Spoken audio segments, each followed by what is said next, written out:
And so, speaking of alphas, I suppose now's a pretty good time to move on to the topic that I talk about every week. You know, that area of the world where everybody is an alpha, of course, MMA. And I perhaps maybe should say that everybody is an alpha except for Joshua Fabia. That guy's a fucking idiot. So for those who may not follow MMA very closely, Joshua Fabia is, to say it best, he is probably, considered to be a very controversial MMA coach. So he's Diego Sanchez's coach. So leading into this past weekend, there was supposed to be a fight between Donald Cowboy Cerrone and Diego Sanchez. And that fight wound up not happening because Diego Sanchez wound up being cut by the UFC. Diego Sanchez, he didn't get cut by the UFC because he lost too many fights or because of anything actually that he did. He actually got cut because of something that his coach did. And what Joshua Fabia did was he came into the fighter meeting for Diego Sanchez going into that card, and he basically started to rip into the UFC commentators. And so the fighter meeting is something that they have. So we're basically all of the all the correspondents, all the commentators are all kind of seated in the room, and the fighters get to come in and do something of a like a mini interview, just kind of like a talk about the fight. And so they get to basically kind of propose, for any lack of a better phrase, they get to propose to these commentators what they think the story around the fight should be. And they kind of talk back and forth, and they talk to all the fighters, and then they kind of reach an agreement into kind of like the idea of the narrative.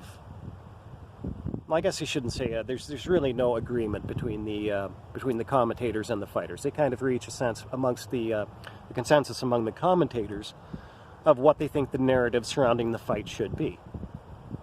And so Diego Sanchez was in his fighter meeting, and that's supposed to be his time to say his piece about the kind of story that he wants this fight to tell. And Joshua Fabia comes in, and he's got somebody there with a cell phone camera. And Diego Sanchez stands there while Joshua Fabia starts going off on these commentators, and he's actually not even talking about anything that actually relates to Diego Sanchez. He's actually talking about things that relate to himself and his ego.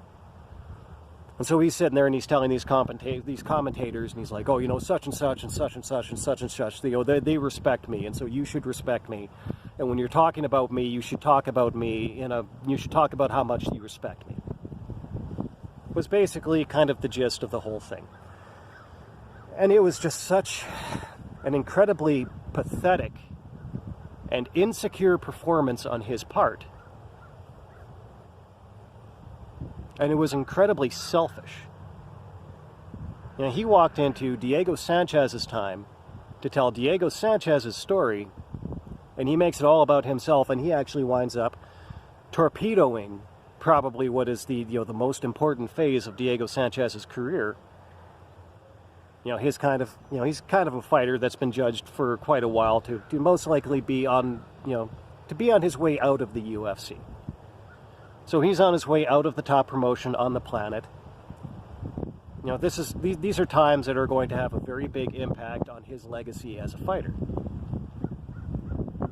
Joshua Fabia, he just couldn't let his fighter have that time.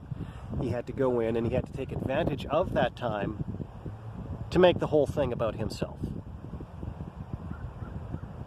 What a selfish little prick. It is absolutely astonishing to me that Diego Sanchez would continue to associate with this guy after something like that. It is breathtaking that Diego Sanchez would actually stand there and be quiet the whole time while his coach was doing this. I think that any fighter with any amount of pride probably should have fired their coach right there on the spot. It's like, yeah, you want something to go put on your social media? Here's me firing you. Go put that on your social media, you fucking idiot. But for his own part, Diego Sanchez does seem to be a believer in Joshua Fabia. That's okay. That's his right. That's his decision to make. He's a grown-ass man, and he's a much better MMA fighter than I am ever going to be.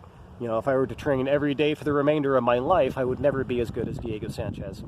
So I can't really judge that decision on his part. But also because I can't judge it, I can't really make it make any sense to me either.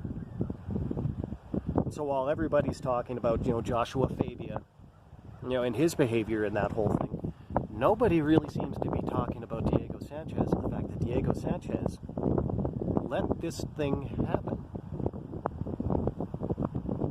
It's confusing.